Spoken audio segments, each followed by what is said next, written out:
going to take a look at this book. Now, I want you just to get the book closed for a minute and take a look at the front cover. When you see a photograph on a book on the front cover, what does that suggest to you? What type of book? It's going to be a non-fiction book. Okay, and what features tell you it's nonfiction? Real picture. Okay, real photographs, good. I noticed that there's a caption next to the photograph here. What is the caption going to inform you about? Melvin? About a young daughter. No, a young tells something about her own self. Good, so we're talking about this girl, and she's going to be telling her own story. There's one word that I notice here that you might not know.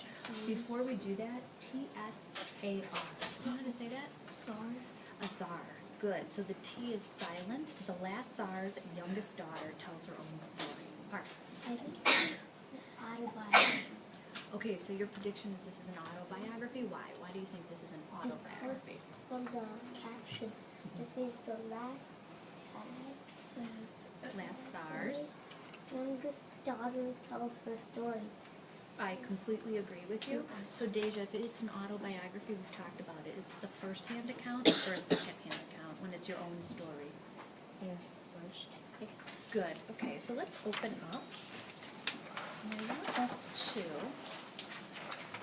turn to what we call the prologue. Okay? So does anybody know what a prologue does? I'm going to flip you back a little bit here. Ignore that. Rami, what does a prologue help you Kind with? of tells you about the girl and the story and what you're reading about. Okay, it's like an introduction. Okay, so before I start the prologue, what's always important to do, Daniel, before you start the information? What do you want to check out with the text features? And the caption. Okay, so we can look at the photographs, and I'll have you do that in a couple minutes on your own. And then if there's any quotes or any captions too, okay? I'm going to read part of the prologue, and I want you to follow with your eyes in your book, and then you're going to read the rest of it too. Prologue. Behind the palace gates once lived a girl named Anastasia.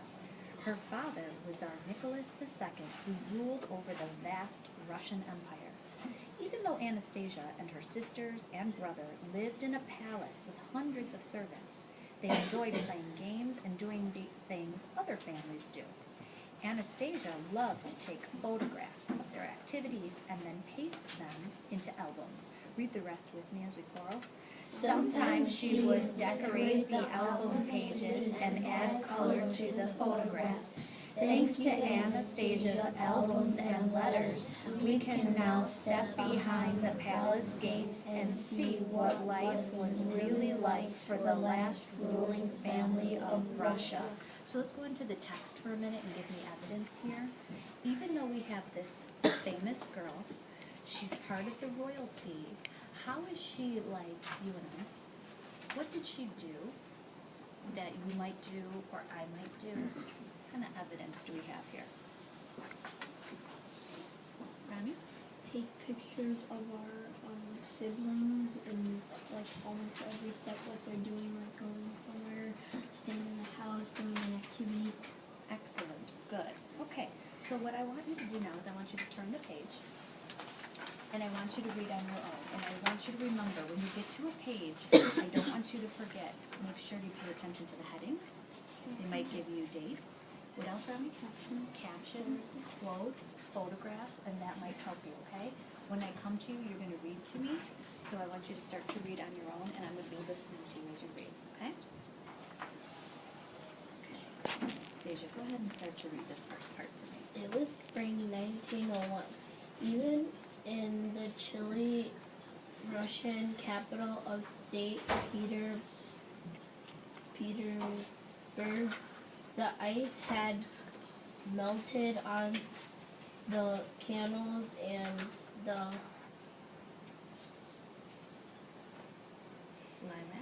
lilacs were in bloom. On days when the wind blew away the fog, the city's magnificent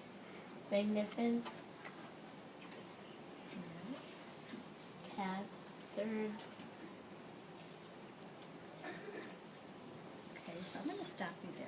So I purposely picked the text that I knew would be a challenge for you, okay? So I want us, instead of worrying about the rest of this page, I want us just to look at this paragraph. And there's quite a few words in here that are difficult, and they should be. I want them to be a challenge. So what are you doing as a reader to help yourself try and read these words? What could you do? Sound them out. Okay, we can sound them out. But when you sound the words out, and they're still not sounding right to you, what could you do? Like cover like half of it up, like the part that you already know, and then see it. Okay, so you can chunk it. So like for this word, for example. Magnificent. Okay, so read the whole word. Magnificent. Okay, now you got to this word. This is a tricky word. Is there anything on the page besides sounding out the word and breaking it into parts that would help you? The thing on the top of the building. Okay, and this looks almost like a church to me. Do you know another name for a church that looks similar to this? You might have to use some background knowledge on that. I'll start you off. Cathedral.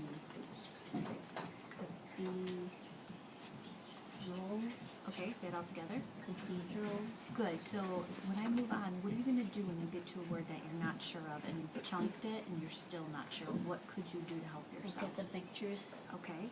So another name for a church, and you see the image there, is a Cathedral. good. Okay, I want you to continue on your own.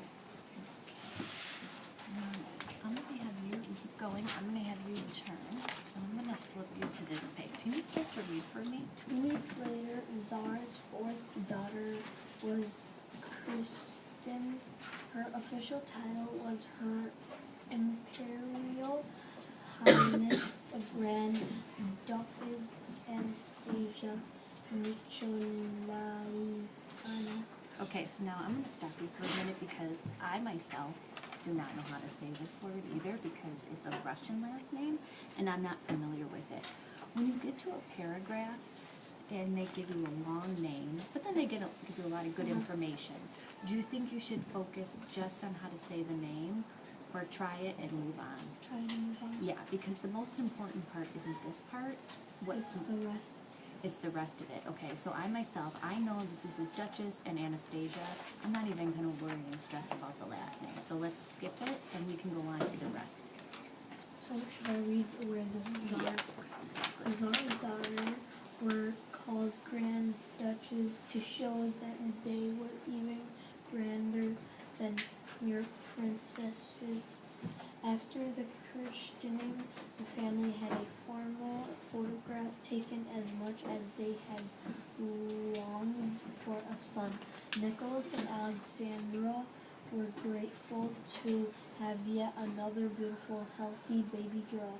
Okay, so the paragraph that you just read, do you think the author's intention was to have you concentrate on the names or to give you information about how the royal family was growing larger? To give information how the family is growing and growing. Okay, so that's what I want you to apply as you read on. If you get to a hard name, Just try it. try it and move on. Move on and focus on the main part instead. Good. We're not doing those post-it things anymore, right? Yeah, we wait on Oh, that. Okay. Art, I'm going to flip you ahead a little bit, and I'm going to have you start right here for me. Can you go ahead and start reading? Most pages of art were imprinted grand bells on the evening when they were held to torch lit. What was this? I'll help you with that one, okay? So when I'm not sure of a word, I try to see if I know a root within it. You know how we've been working on roots and suffixes? So I know this is process, and I know that's Possession. very good. So we can take the root here plus the suffix. So if you break it smaller, say it one more time. Possession Good, procession. of carbon that lets edges with the hoe up in front of the winter place. The men wore fishing uniform and the woman dressed in panties and sandals covered with diamonds. Okay, I'm going to stop you there.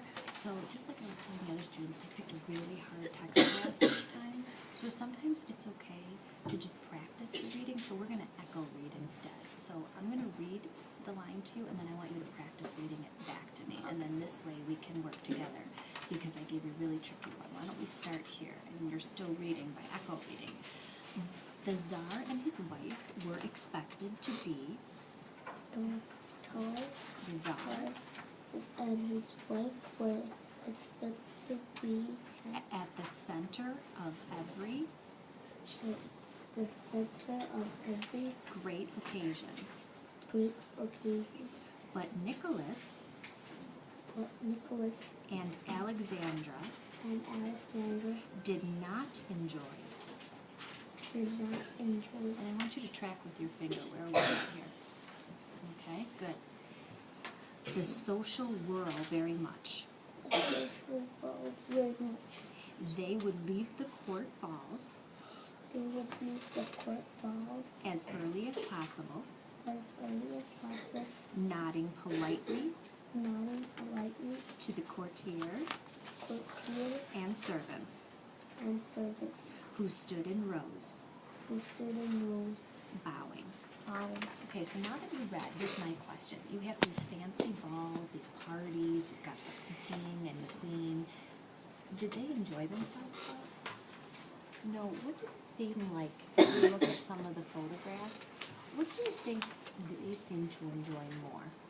Their home, What within their home do they seem to enjoy more? like the kings and the queen and Alex.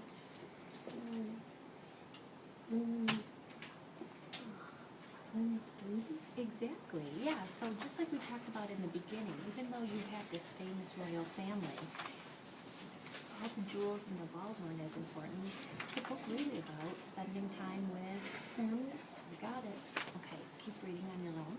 Hey, Daniel, can I have you flip? I want you to flip to, I'm gonna have you flip to page 15. Go ahead and start reading. Page 14 and 15. 15. How beautiful he was, Oh yeah, go ahead, sorry. how beautiful he was, how healthy, how normal, with his golden hair, his shining blue eyes. Good, okay, start at the bottom when they're talking about Alexi. When baby Alexei began to fall, dark bruises appeared on his legs and arms. His mother noticed them and became frightened. Soon she learned the terrible truth. Her son was a homophiliac.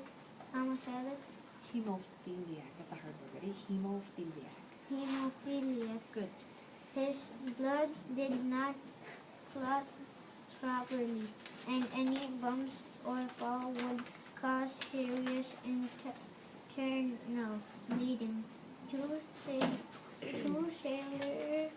Two sailors from the royal yacht were assigned to watch and protect him at all times. Good. All times. So tell me something that you didn't know before about hemophiliacs. What is that? It's like when your blood doesn't flow right. Mm-hmm. If you get hurt, if you get hurt, you might bleed a lot. Okay, and what did you use? What structure? How was the sentence written so that you knew what hemophiliac was? Because you didn't use a dictionary, so what within the paragraph was structured? How did they tell you? They said it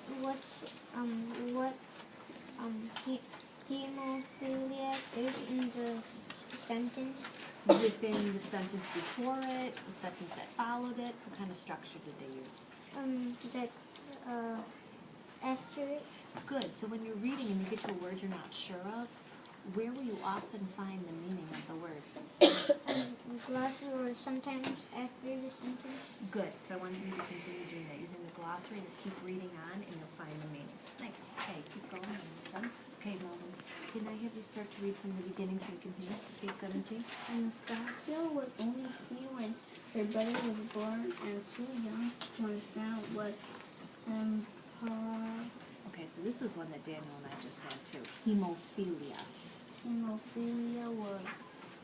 But the whole family knew that Alexis' ailment was a secret. They had decided that the Russian people must not know that their heir,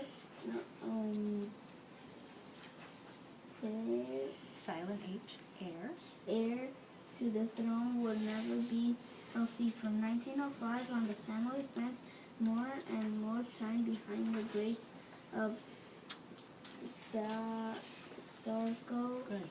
Healthy. From 1905 on, the family spent. Now I'm going to stop you there because do you notice what you just did? You went from here back up to here. So when we're reading, what's important to make sure we're doing? Got to make sure you're tracking. So what do you think? Is it your expression you need to work on or your pace? And what's the pace tell you? That keep on lines. Are you going too fast or are you going too slow? You're going too fast. Okay, so slow down so you can make meaning. So let's start back from and go slower with your pace. From 1905 on, the family spent more and more time behind the gate of Sarko. This was also for their own protection. Okay, so my question to you is this. Usually you have the king and then you have the son who takes over, right? Their son was sick. Did they want everybody to know that their son was sick? Why not? Why do you think they didn't want people to know he was sick? Because maybe they'll spread it out and maybe nobody will detect it, and maybe because it will spread out and everybody will know, and they'll tell the parents that what happened, and they don't want nobody. Well, the parents already know, so if it goes the king and then the son, that's going to become king. If people know he's sick, do you think they're going to want him to become king if they know he's sick? So what are the parents trying to do? Protect them from the people. Yes, exactly. So make sure, see, you understand the story. What do we talk about all the time? You're reading too fast, slow down. Okay, good. Okay, close up your books. So let's just, for a minute, turn to those in your group, and you're going to tell them what you're working on today, and I'm going to call on someone to tell what you just heard them say, so they're paying attention, okay? So, Melvin, what were you and I talking about? Tell them what we're working on as a good reader. Talking about that Alexis was sick, and his dad was king, and when the kid was sick, the son was sick. Everybody wanted to be king, but if everybody knew he was sick, then he won't be king, and so the parents are trying to protect him from the people. Good. And how were you able to comprehend all that? What did you do? What kind of strategy did you do? Go slow and see all the sentences. Okay. So, Rami, what did you hear? I heard you say? I heard you say that when you're reading, like what his strategy is. Yeah. When you're reading, you should go slow, not too fast, but not very slow. Just slow, how we're talking right now. Perfect. Good. Okay, Daniel, what were we working on? Tell your friends. Like, if you find a